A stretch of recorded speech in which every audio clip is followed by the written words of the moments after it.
मैं ये जानना चाहता हूँ कि जब पुरुष कोई संन्यास धारण करता है या सन्यासी बनता है या कोई नागा बनता है, कोई बैरागी बनता है, तो उसके बारे में बहुत जगह लिखा गया है, बहुत जगह बताया गया है, या मैंने ही मतलब जितना पढ़ा या समझा है। लेकिन जब कोई महिला संन्यास धारण करती है, जिसे उसे बोलते हैं सन्यासिनी, उसके बारे में शायद बहुत जगह डिस्क्राइब नहीं किया गया है। मैं आपसे जानना चाहता हूँ कि वो पूरी प्रक्रिया क्या होती है, कैसे महिला सन्यासिनी बनती हैं और क्या पूरी प्रक्रिया होती है। अ, देखिए आम चाहे वो पुरुष हो या महिला हो, प्रक्रिया संन्यास की एक है। सिर्फ थोड़ी सी एक या दो स्टेप चेंज होते हैं मेल में, और फीमेल में भी वैसी ही प्रक्रिया है। जैसे मुझे संन्यास लेना है, मैं पहले तो जहाँ पर मैं हूँ वहाँ का मठ, मंदिर, आश्रम या कोई धार्मिक ऐसी संस्था होनी चाहिए। अगर हम पहले धार्मिक संस्थान में पहुँचते हैं, और निश्चित तौर पे भारत की कोई भी जितने भी मंदिर हैं, कुछ मंदिरों को छोड़ के, 1 या 2% मंदिर को छोड़ के, बाकी लगभग लगभग सारे कुछ किसी न किसी रूप में अखाड़ाओं से संबंधित होते हैं। 13 अखाड़ा चुकी हैं, तो कोई उदासीन से होता है, कोई अटल है, कोई निरंजनी है, कोई जूना से है। तो ऐसे ही 13 अखाड़ों से वो मंदिर संबंधित होना चाहिए, या उस जगह का जो व्यवस्थापक हैं या पीठाधीश्वर हैं वो उससे संबंधित होने चाहिए। हम उनसे पहले दीक्षित होंगे। फिर संन्यास का जो सबसे पहला स्टेप है, अभी तो समय परिस्थिति जन के कारण थोड़ा सा नियम चेंज है, नहीं तो 12 वर्ष तक का नियम था कि 12 वर्ष तक पहले साधक को वाच करना है। वो अगर जो उसके भावी गुरु हैं वो उनके अनुरूप फिट है या अनफिट है, वो पहले इसको देख लेते हैं। अब चूँकि 6 साल हो गया, 6 साल की अपेक्षा के 3 साल हो गया, उसकी योग्यता के अनुसार भी ये उसका परीक्षण का काल होता है। जब वो उसमें पारंगत पाया जाता है, या जिस जो पैमानाज हैं गुरुओं के, उनके अनुरूप वो चल पाता है, तो फिर पहला जो टाइटल होता है उसको अवधूत या अवधूतानी बोलते हैं। अब अवधूत संन्यास के लिए तैयार है। वो 3 साल भी रह के गुरु स्थान पे सेवा कर सकता है, या जो वहाँ के नियम या पद्धति है वो सीख सकता है। फिर उस आश्रम में उसको पंच दीक्षा दी जाती है, जिसमें 5 गुरु होते हैं। ये रुद्राक्ष, आपका वस्त्र, लंगोटी, विभूति, और एक जो मुंडन होता है उसका केश लेते हैं जो गुरु, वो परम फर्स्ट वाले होते हैं। 4 लोग सापेक्ष गुरु होते हैं। जब पंच दीक्षा हो जाती है, फिर थोड़े थोड़े से नियम लागू हो जाते हैं कि गृहस्थ और संन्यास में आने पे आपको क्या क्या अंतर है वो बताया जाता है। फिर उसके अनुरूप आपको ढलना होता है।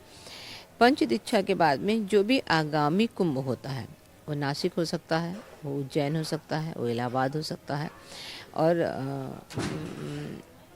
इन चारों में से कोई भी पहला कुंभ पड़ेगा, चाहे वो अर्ध कुंभ हो या पूर्ण कुंभ हो। फिर संन्यास दीक्षा पंच गुरुओं की, तो अगर दीक्षा उसको लगता है कि चेंज करना चाहिए, या लगभग लगभग 99% चेंज नहीं होती है, पंच दीक्षा ही रहती है। 1% है कि कभी कोई चेंज करता है या नहीं होते हैं, या उस टाइम नाम सिर्फ दे दी जाते हैं। वो कुंभ में फिर चेंजिंग की प्रक्रिया है। अगर नहीं कोई चेंज करता है, जो हमारे आचार्य जी हैं वो सबसे लास्ट में एक प्रेस मंत्र देते हैं। उस अखाड़े के अलग अलग आचार्य होते हैं, जैसे जो है कि अवधेशानंद जी देंगे आपको प्रेस मंत्र। और अखाड़ा के बाद में फिर जैसे महिलाओं का संन्यास है, सारी महिला अधिकारी एक साथ इकट्ठित होंगी। अधिकारी का मीन्स जितने भी श्री महंत होते हैं वो वहाँ पे उपस्थित होंगे। उनका मुंडन संस्कार हो जाएगा। वो पूरा ग्रुप रहता है, जैसे 100 माई हैं, 50 हैं। फिर जब संस्कार होने के बाद में मुंडन हुआ, फिर 24 घंटे तक जो भी महामंत्र है उसका जाप उस ध्वजा के नीचे करना होता है। फिर जब जाप हो जाता है, रात्रि में 2 बजे उनको स्नान के लिए तट पे ले जाना होता है। जैसे यहाँ पे संगम तट पे वो जाएंगी। फिर सुबह आचार्य जी आएंगे, उनका विजय हवन होगा। दिन में एक प्रोसीजर होता है जो वहाँ के तट पे ले जाने पे उनका पिंडदान कराना होता है। वहाँ के योग्य ब्राह्मण पहले पिंडदान करा देंगे, फिर उनके बाद दंड कमल दे दिया जाता है। 2 बजे जब उनकी स्नान हो जाता है, फिर आचार्य जी जो उनको शिक्षित और दीक्षित करते हैं, उसके बाद में उसकी सुबह से वो पूर्ण संन्यास में तैयार हो गए। अब उनको जो टाइटल होता है, जो भी साधक है, जो नाम है, उसके नाम में महंत जरूर लग जाता है। वो चाहे आश्रमवासी हो, आश्रमधारी हो या ना हो। हम लोगों के वहाँ एक सर्टिफिकेट होता है अखाड़े का, उसको मोहर छाप बोलते हैं। उसमें उनके गुरु का नाम, उनके दादा गुरु का नाम, थोड़ा सा वंशावली लेते हुए उस मोहर छाप में पूरी डिटेल होती है उस सन्यासी की। जब अखाड़े से मिलने के बाद में फिर आपका शिक्षा दीक्षा, आपका रुझान किस तरफ है, तप में है या शैक्षिक है या अन्य अन्य, तो वो उस रुझान के अनुसार अपने आगे की जीवन को साधते हैं।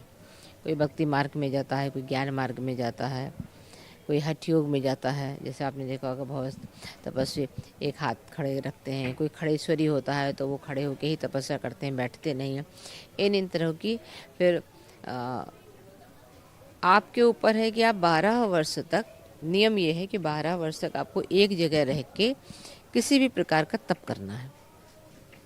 फिर 12 वर्ष के बाद में आप पूर्ण सन्यासी हो जाते हैं, जिससे कि समाज, आप अपने जुड़े लोग, आश्रम है तो आश्रम, अन्य अन्य लोगों के आप जो सुख है और दुख है उनको निवारणार्थ आप तैयार हो जाते हैं। दिव्या जी, जैसे आपने बताया कि पहले 12 साल था, अब समय के साथ 6 साल, 3 साल, यानी किसी को मतलब अगर सन्यासिनी बनना है तो पहले गुरु जी जो जिसको भी वो गुरु मानती हैं वो उसको 12 साल तक ऑब्जर्व करेंगे, मतलब समझेंगे कि क्या ये बनने लायक हैं, क्या इनके अंदर उस प्रकार की क्वालिटीज़ है या नहीं। तब और अब उसको कम कर दिया गया है। हाँ, कम भी मतलब इस सेंस में कि 12 वर्ष का थोड़ा सा अब लोगों को धैर्य नहीं है, तो 12 की अपेक्षा 6 वर्ष भी देख सकते हैं। बहुत कोई योग है, बहुत कोई जुझारू है, बहुत कर्मठ है और वो लगता है कि चेंज नहीं हो सकता है, वो इस मार्ग में चलने का बहुत ही उत्साही है, तो उसको 3 साल भी कर सकते हैं। ये उस पर निर्भर करता है, अगर उसका वो साधक के निर्भर करता है। जैसे मान लीजिए आपको लग रहा है कि ये व्यक्ति शमशानी वैराग्य से आया है, किसी दुख के कारण ये संन्यास ले रहा है, या कोई ऐसा कारण है आपको लगा कि ये चेंज कर जाएगा, तो फिर उसको 12 वर्ष तक दिया जाएगा। अच्छा, ये जब पूरी जो जैसे जो महिलाओं के प्रक्रिया। संन्यास लेने की पूरी प्रक्रिया है, कठिन कितनी है? क्योंकि इसे कहा जाता है कि महिलाएं थोड़ा बहुत भावुक होती हैं, महिलाएं नाजुक होती हैं, मतलब वो चीज़ों को लेकर बहुत ज़्यादा मतलब भावुक टाइप की हो जाती हैं, उन वो किसी का दुख बहुत नहीं देख सकती हैं। तो वियोग, परिवार को छोड़ना, जो ये सब चीज़ें होती हैं, वो कैसे एक मतलब महिला सन्यासिनी की तरफ एक अग्रसर होती है और कितनी कठिन पूरी तपस्या होती है ये? देखिए वो थोड़ा सा इंटरेस्ट का विषय है कि हमको इंटरेस्ट किस लाइन में है। जैसे आपके घर में आपके भाई या कोई बच्चे हों, या आप खुद पीछे उसमें जाइए जीवन में और देखिए कि मान लीजिए आपको इंटरेस्ट था साइंस में, पिताजी ने कहते मैं मैथ ले लो, तो आपके पिताजी के अनुसार आप पढ़ेंगे तो उतने इंटरेस्टली नहीं पढ़ेंगे। तो अगर आपको किसी कारणवश, किसी परिस्थिति जन अवस्था में या अन्य अन्य कोई किसी कारण से अगर आप संन्यास लेते हैं तो कठिनता आएगी, आपको कठिनता महसूस भी होगी, छोटी छोटी बात भी आपको कठिन लगेंगी, आपको गृहस्थ और संन्यास के आश्रम में बड़ा भेद लगेगा। परंतु अगर आपको अंदर से ईश्वर प्रदत्त या पूर्व जन के संस्कारों से ये या फिर आपके अपने माता पिता के पुण्य से अगर आपको अंदर से वैराग्य आएगा तो आपको इंटरेस्ट डेवलप रहेगा ईश्वर की भक्ति में, अपने आश्रम की व्यवस्थाओं में, संन्यास लेने में या सामाजिक अन्य कार्यों में। तो कठिनता तो देखिए हम जब गृहस्थ जीवन में होते हम लोग पढ़ाई कर रहे होते थे तो भी तो कठिन लगता था, गृहस्थ जीवन भी तो कठिन लगता है, आपको सर्विस करना भी तो कठिन लगता है। अगर इस लाइन में आप अपने अंदर के वैराग्य के कारण आएंगे तो आपको कठिनता नहीं लगेगी। हाँ, थोड़ा सा फ़र्क ये है कि वो अलग, थोड़ा थोड़ा सा चेंज है लाइन गृहस्थ की और संन्यास की, थोड़ी सी मतलब अगर रेगुलरिटी कहें या कोई चेंज जोन नहीं कहें उसमें, कि उसमें तो बदलाव आपकी रूटीन में नहीं हो सकता है, ये कठिनता आएगी। जैसे आपको 4 बजे उठना है तो उठना है, अगर आप किसी मठ के मठाधीश हैं, उनकी व्यवस्थाएं आपके साथ हैं, तो आपको 6 बजे मंदिर के पट खुलवाने हैं या तो आप पे बर्डन है, तो आपको बहुत रूटीनली वर्क करना है। गृहस्थ में क्या होता था, आप थोड़ा सा कभी कभी ड्रॉप भी कर सकते हैं, आपके भाई भी कर लिए, आपकी माँ भी कर लिए उस कार्य को, घर पे आप किसी को बता भी दिए, परंतु इसमें ड्रॉप का कोई बिंदु नहीं है। तो बस अगर मानव जीवन है तो नियम तो चाहिए, तो वो आपको नियमों से अगर चलना है तो संन्यास कठिन नहीं लगेगा। महिला या पुरुष के भेद के कारण थोड़ा सा जो आपकी शारीरिक संरचना है थोड़ा सा अलग है, तो उसके अनुरूप थोड़ा सा धार्मिक कृत्य आपके अलग हैं, वो कठिनता का बिंदु हो सकता है, परंतु टोटली कठिन नहीं कह सकते। अच्छा, दिव्या जी, एक चीज़ तो मैं ये जानना चाह रहा था कि जब आदमी या कोई भी महिला सन्यासिनी बन जाती है तो उस दौरान उसका प्रतिदिन की जो दिनचर्या होती है वो क्या होती है, और दूसरा कि आज के समय में अध्यात्म का महिलाओं में रुचि कैसी है, मतलब किस प्रकार आप देखती हैं, दोनों का जैसा संक्षेप में बताएं। देखिए, जो रूटीन है हम लोगों की बहुत ही सेट होती है। सुबह आपको 6 के पहले ही उठना होता है, ठीक 5 से 6 के बीच में आपकी रूटीन स्टार्ट हो जाती है। अगर आप ध्यान करना पहले चाहते हैं तो आप ध्यान करें, नहीं तो नित्य कर्म करने के बाद है आपका जो पाठ पूजा है वो करने के बाद में जो बाल भोग का समय है वो हो जाता है। फिर आपका अध्ययन का होता है, आपका जिसमें इंटरेस्ट है, जो भी आप पढ़ना चाहते हैं वो अध्ययन करना है। फिर भोजन का समय सेट होता है, त्रिकाल की संध्या होती है, उसमें आपको उपस्थित रहना होता है। जो भजन पूजन शाम की आरती होती है उसमें, उसके बाद में फिर आपको अभ्यास करते करते करते निंद्रा पे थोड़ा सा कंट्रोल करके उसको कम करना है और सामाजिक अन्य कृत्यों से जुड़ना होता है। ये तो एक आम रूटीन हो गई। हम लोग जब कुंभ में होते हैं या कोई भी ऐसे माघ मेला या इन पर्वों में होते हैं, तो जो हम लोगों की ध्वजा होती है उसका मेन होता है मेन पूजन करना, और उसके हिसाब से फिर उसको एक धूरी बना के हम लोग अपनी रूटीन को सेट कर लेते हैं। दूसरा प्रश्न था कि अध्यात्म को लेकर जो हाँ, महिला नवयुवतियाँ हैं। देखिए, पहले के काल में और आज के समय में बहुत अंतर है। हमारा नवयुवक, चाहे वो हमारी बहन हो या भाई हो, वो बहुत ही जागरूक हैं, बहुत ही सजग हैं।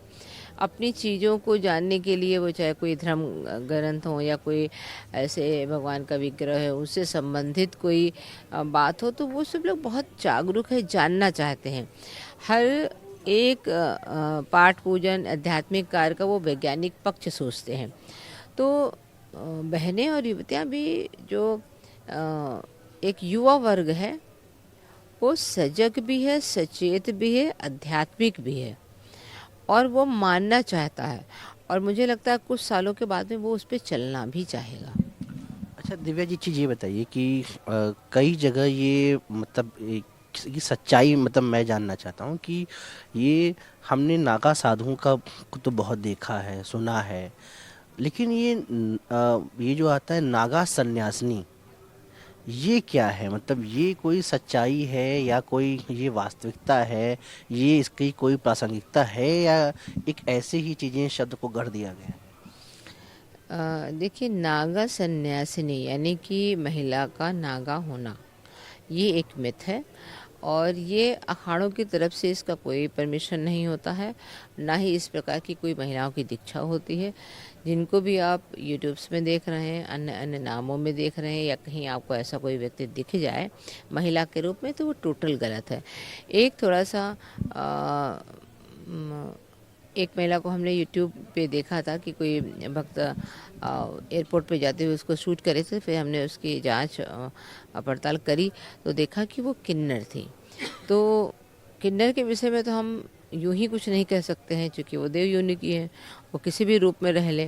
परंतु एक महिला का नागा होना हमारी ना ही परंपराओं में है, ना ही मर्यादा में है, और ना ही हमारी शीलता में है। सदा सर्वदा नारी हम लोगों की सम्मानित रही है, और उसको त्रिवस्त्र धारण करने का नियम है संन्यास में। जब भी हमारी संन्यास की दीक्षा होती है और उनको ले जाया जाता है संन्यास की ओर, तब भी वो त्रिवस्त्र धारण करती हैं, गांठ लगाती हैं और ऊपर से वो अछला लेती हैं। यानी कि नागा जैसी महिला नागा सन्यासी होने का कोई भी विधान नहीं है।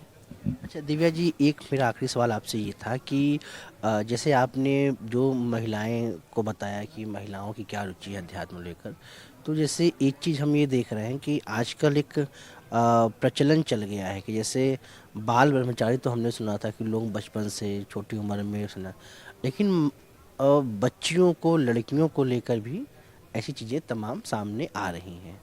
तो जो लोग संन्यास में आना चाहते हैं उनको आप क्या एक संदेश देंगी? अ, जो हमारी बहनें, माताएं, जो भी संन्यास की ओर आना चाहती हैं, थोड़ा सा वो आत्म अवलोकन भी थोड़ा सा करें कि उनका इंटरेस्ट किस क्षेत्र में है। जैसे कभी होता है कि हमें अध्यात्म अच्छा लगता है, अध्यात्म को पढ़ना अच्छा लगता है, रचना अच्छा लगता है, मगर जीना अच्छा नहीं लगता है। कुछ लोगों को कुछ का नॉलेज नहीं होता, मगर वो सन्यासी बहुत अच्छे होते हैं। तो जो इस मार्ग पे आना चाहता है वो पहले तो आत्मनिरीक्षण कर ले कि सच में हम भक्ति मार्ग में जाएंगे, कि हम ज्ञान मार्ग में जाएंगे, या हमें अपना कुछ अपना स्वरचित है ऐसा जो हमें अपना करना है। तो संन्यास मार्ग में आने में बाधा नहीं है, वो तो हमारे धर्म ग्रंथों में, हमारे संस्कार में ही चौथे पन को, जो हमारा चौथा पार्ट आयु का होता है, उसमें संन्यास है। 4 आश्रमों का सबसे लास्ट संन्यास आश्रम माना गया है। तो लेना तो व्यक्ति को चाहिए ही, परंतु अगर वो गृहस्थ में चला जाता है तो उसको छोड़ने में असुविधा होती है। वो जीवन पर्यंत तक अपने उस व्यवस्था को नहीं छोड़ पाता है। इसलिए जिनको भी संन्यास लेना है उनको युवावस्था में ही ले लेना चाहिए, क्योंकि हमारे वहाँ ऐसा कहा गया है कि ईश्वर, अपने इष्ट या भगवान को आप वही फूल चढ़ाएं जो ताज़ा हो, जो सुगंधित हो, और हम बासी फूल तो नहीं चढ़ाना चाहते हैं। तो अगर हम भगवान की सेवा करना चाहते हैं, हम भक्ति मार्ग में आना चाहते हैं, हमारा इंटरेस्ट अध्यात्म में है, हम सच में कुछ समाज के लिए देना और करना चाहते हैं, तो युवा वर्ग में ही बहनों को आना चाहिए।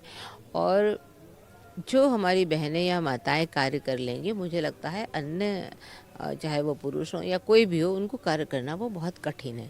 तो संन्यास में आए, आपका स्वागत है। जो भी आपका आगे का मोटिव हो वो क्लियर होना चाहिए, बिल्कुल भटकाव नहीं होना चाहिए, क्योंकि हमारे ये समाज है। आप मार्केट में निकलिए बाहर तो आपको तरह तरह का सामान मिलता है, तरह तरह के आपके उपभोग की वस्तुएं होती हैं, परंतु आपको क्या चाहिए आपको उस बाज़ार में तय करना पड़ता है। या हमें अमुक बाज़ार कल जाना है, हम ये सामान लेके आएंगे। तो ऐसा ही हमारा जीवन है। आप अपने को जीवन को अच्छे से जिए। ईश्वर ने जिस निमित्त पैदा किया है, एक बार उसको सोचें, और क्या आपका उद्देश्य है इस मानव जीवन में उत्पन्न होने का, वो मोटिव जाने, फिर संन्यास पथ पे चलें। दिव्या जी, एक मतलब सवाल फिर से मेरे मन में आ गया कि आजकल जो चाहे साधु संत हों या सन्यासी हों, एक बड़ा आकर्षण का केंद्र बन गया है। लोगों को भी लगता है कि हालांकि संत बनना, साधु बनना एक कठिन तपस्या है, लेकिन जैसे पहले कई हम देखते थे कि लोगों को आईएएस आईपीएस को लेकर जिस प्रकार का एक क्रेज़ था, मतलब एक आकर्षण था हर व्यक्ति, आजकल संतों को लेकर भी एक बड़ा क्रेज़ हो गया है, बड़ा आकर्षण दिखता है। क्योंकि हम देखते हैं कि संत समाज के भी बहुत से लोग हैं, मतलब जो बड़ी बड़ी अच्छी अच्छी गाड़ियों से चलते हैं, ग्लैमरस लुक उनका इसलिए कि मतलब उनके जो वस्त्र भी हैं ये, वो भी मतलब बहुत ही इतने ताजे इतने फ्रेश टाइप के वो लगते हैं कि मतलब बहुत महंगे कपड़े लगे, कि हम आमतौर पे देखते थे सन्यासियों को कि मतलब कोई भी अपना उन्होंने वस्त्र पहन लिया है, जो जोगिया वस्त्र है उसको उन्होंने धारण किया है, लेकिन एक बड़ा आकर्षण हो गया है साधु को, संतों को, खासकर जब से इतना प्रचार प्रसार लगा होने। तो कहीं ये भी तो एक कारण नहीं है कि आजकल बड़ी संख्या में लोग साधु संत बनना चाहते हैं या सन्यासी बनना चाहते हैं? आपकी इस पे क्या राय है? आपका आपका सवाल बिल्कुल जायज़ है। समय के अनुसार थोड़ा सा अ, अगर साधुओं के वैभव को व्यक्ति देखेगा तो ज़रूर वो संन्यास लेना चाहता है। और जब आप पूछ रहे थे तो एक मुझे घटना याद आ गई। हम लोग किसी सामान को लेने के लिए एक बार हम तो अंदर थे, हमने एक भाई को अंदर से भेजा, तो 2 से 3 बच्चे आपस में बात कर रहे थे कि वो शायद मुझे लगता है इंटर के स्टूडेंट रहे होंगे। तो वो आपस में बात कर रहे थे, पढ़ लिख के क्या होगा, देखो वो साधु बैठे हैं अंदर, कितनी बड़ी गाड़ी है उनके पास, साधु ही बहुत अच्छे होते हैं। कहने का मात्र तात्पर्य ये है कि जब आप उनकी व्यवस्थाओं या वैभव को देखते हैं तो आपको लगता है कि ये कार्य कठिन नहीं है, सरल है और इन सब चीज़ों का पाना बहुत आसान है। परंतु उन सब के लिए और दर्शकों के लिए मैं ये कहना चाहूँगी कि जब आपकी भूख समाप्त हो जाती है तब आपको अच्छा भोजन मिलता है। जब आपको कपड़े में इंटरेस्ट नहीं रह जाता है, कपड़े पहनने की इच्छा नहीं रहेगी, तब आपको वस्त्र मिलता है। तो ये ना मानिए कि ये बहुत आसान है। हाँ, पूर्व जन्म के अनुसार आपने बहुत कुछ दान कर रखा होगा उस जन्म में, तो इस जन्म में आपको बगैर मेहनत के मिल सकता है। परंतु संन्यास मार्ग पे आने का कारण अगर ये है तो वो उचित नहीं होगा, क्योंकि तपश्चर्या कर करके जब हम लोगों को तपश्चर्या में रहना होता है तो भोजन को महत्व नहीं देना होता है, भोजन का हम लोगों को इंटरेस्ट ही ख़त्म हो जाता है।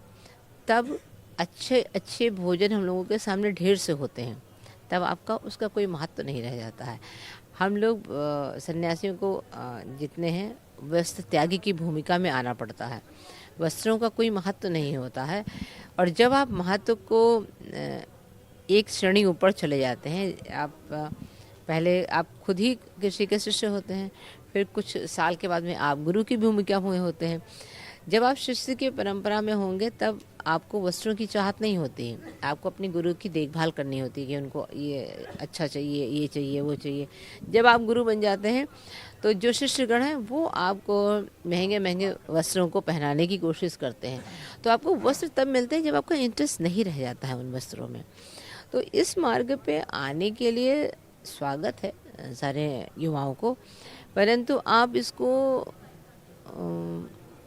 अपना एम वैसा सिद्ध नहीं कर सकते हैं जो आपके माइंड पे हो। हर आईएएस से जो भी अधिकारी हैं आपको देखते हैं बड़ी बड़ी गाड़ियों से घूम रहे हैं, कितना लग्जरियस जीवन जी रहे हैं, परंतु उसके पीछे आप उनके उस मेहनत को, उस दर्द को देखिए। जो 24 घंटा व्यक्ति काम करता है, फिर भी लास्ट में हो सकता है कि उसको भोजन के टाइम पे भोजन का भी समय करने को ना मिले। तो पहले सफलता का अगर आपको पैमाना तय करना है तो वो मेहनत है। आप इस क्षेत्र में भी आए, आपका स्वागत है। अच्छे सन्यासियों की हमारे भी समाज में आवश्यकता है। नवयुवक आएंगे तो मुझे लगता है कि थोड़ी जो अन्य अन्य व्यवस्था है वो शायद बहुत बेहतर हो। तो स्वागत है युवाओं का, परंतु मेहनत करने से बिल्कुल नहीं कतराना चाहिए। मेहनत इसमें हो या अन्य क्षेत्र में हो, मेहनत बेहद है। तो ये थी हमारे साथ दिव्यागिरी जी, जिन्होंने बताया कि नागा सन्यासिनी की क्या सच्चाई है, कैसे महिलाएं सन्यास धारण करती हैं, क्या पूरी प्रक्रिया है, और जो सन्यास को लेकर जो इतना आकर्षण हो गया है उसमें जो तमाम युवा या युवतियां आना चाहते हैं उन्हें किन बातों का ध्यान रखना चाहिए। प्रयागराज से अपने सहयोगी सचिन गुप्ता के साथ पल्लव मिश्रा, NTV इंडिया।